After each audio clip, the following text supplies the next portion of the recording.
Hey, new little video. On this one, I want to do a little update, I guess. I'm thinking about starting a new series. I have a lot of time, like free time now. I was waiting between calls, so I restarted to listen to some videos. Do I have some- from this company. That was one of the series I've listened. It's called The Teaching Company. They have great course, and basically it's kind of college course that they sell on DVDs. And there's really all kind of topics. There's economy and stuff. It's mostly actually there is science as well, but mostly it's a social science. But one that I'm re-listening now is argumentation. And in the past, I did a certificate in conflict resolutions and stuff. And what I was thinking is that watching stuff like The Walking Dead, I started to re-listen to the seasons over there and stuff, and um, other programs like this on The Colony, is that conflicts will happen. And I mean, even at work. You have stressful situation, a lot of personality, people with different opinions or different ways that they want to do things. So conflict will arise, and how do you get to a proper decision? How do you get to?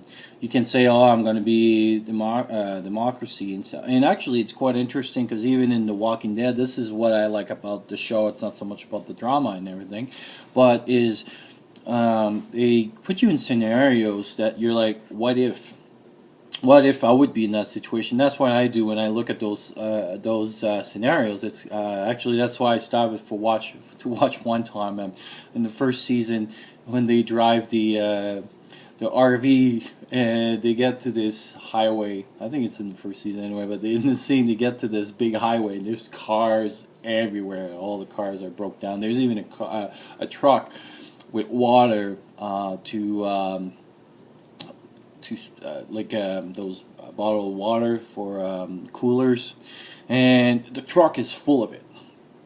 And you're like, they have this beat up old RV that basically consume like 10 times his things in fuel, and fuel is a resource. And they have this brand new truck that looks pretty good, and now they have not only water, but every time that they drink, they could even cut it and makes like support. So basically, they could carry their gear with that stuff. And so that's what was happening with the show. Is like I was like, how come you're not taking something better, or even a minivan would be better than your big Joe? Anyway, so I stopped watching a little bit because I was too much in like, why are you doing this and stuff. But it does bring. Some good situations on it, and one of them, yeah, it was like I say, in conflict resolution. So I was thinking to start a new series on that. Obviously, I'm no expert, but I do have knowledge and experience, knowledge from those courses that I took, and as well experience as the work I do. There's a lot of situation.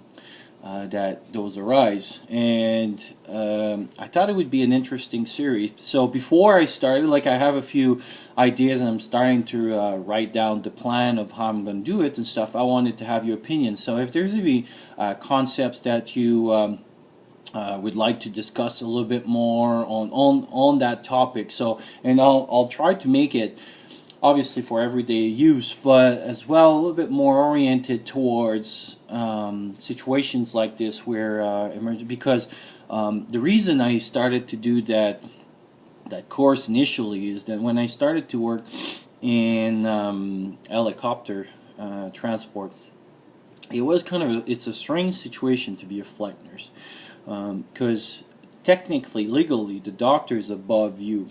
So if you get older, you have to do it. But there is some situation when you go, because you work under another doctor's license, and you have different protocols. And sometimes your critical care experience is a little bit better or advanced than the doctor that you have in front of you. So now, you have somebody that legally is have a superiority of it, and so you have to make, and you have a team that doesn't know you, never saw you, they have no clue who you are as a person, and suddenly you have this person that is very sick, very weak, and a lot of decision has to be made very quickly. So you have to take decisions very quickly and make the team feel like they're part of it. So it requires a lot of playing and kind of negotiation and on the very rapid situations, and the outcome is very high. I mean, it's a life in your hands. And intensity also, like everybody feels anxious because they're not used to that kind of patient. So it brings a lot of emotions and stuff. So that's where mostly my experience comes from, dealing with those situations on a regular basis when I used to work transport, and but also inside the hospital. So I think I can bring a little bit, and I don't think I ever saw some YouTube videos on that topic, and yet it's just like survival is 90%, 99%, even 95% psychology.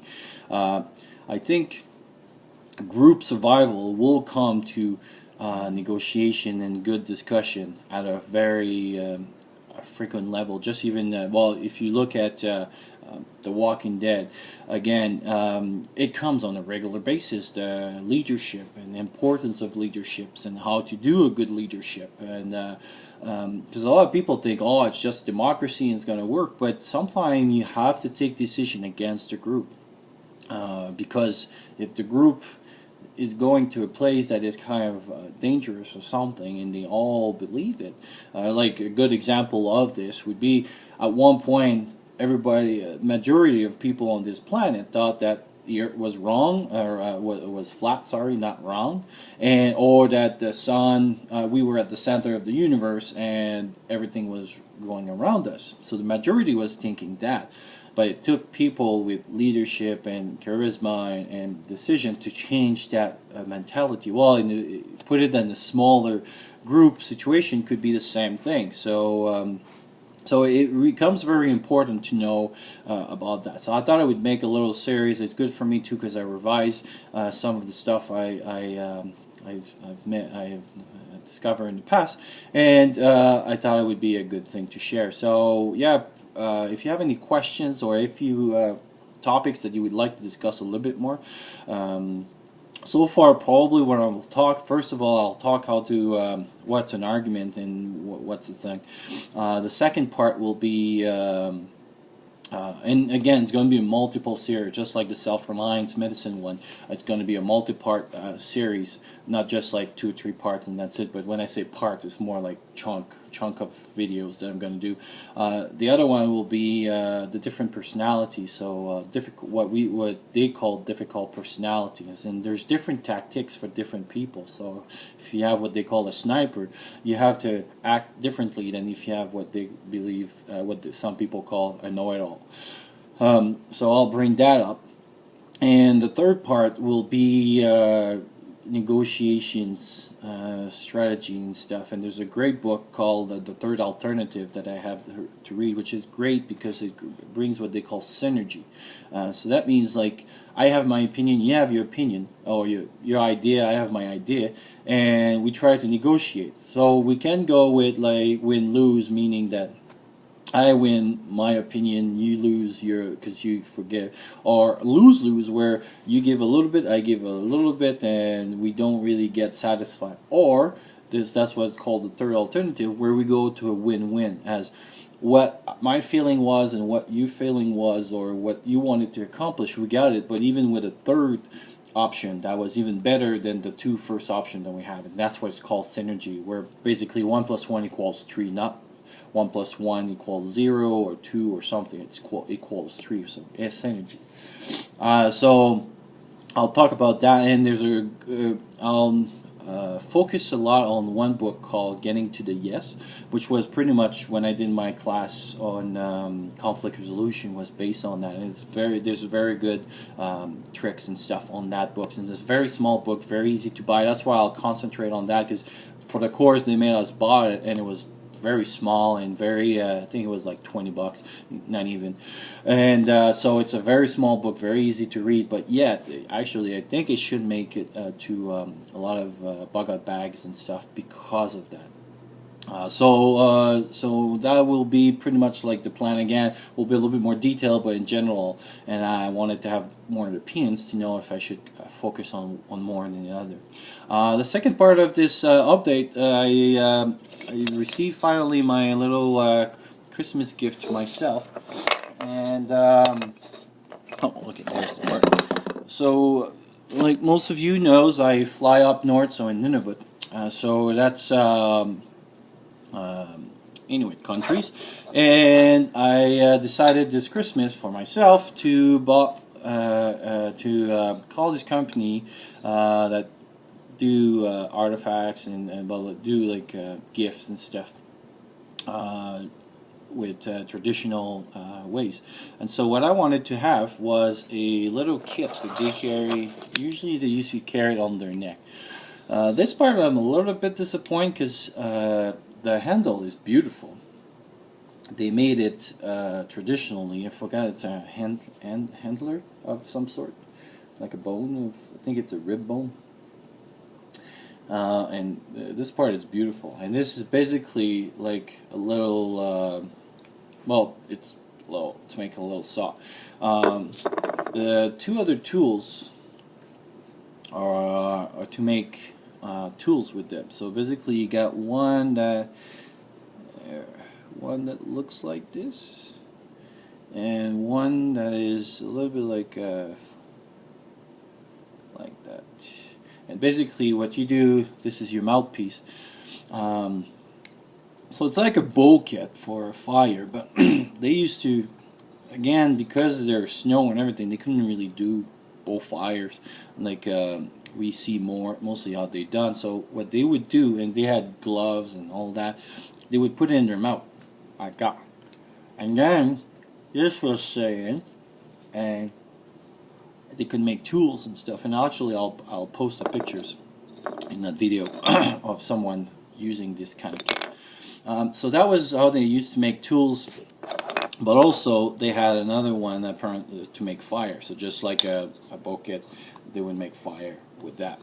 So that is the first part of it. And my understanding is that they used to carry this. As you can see, it's a very portable kit, and they had like a little pocket on their neck. So this would be always warm and dry under the suit there in the little pocket like this. The second one, much nicer, and I'm much more happy about the results of that. It's what they call a kudlik. So this is it's a small one, but what they do, as you can see, it's beautiful. It's soapstone, and this is the person that did it, and this is their language right over there.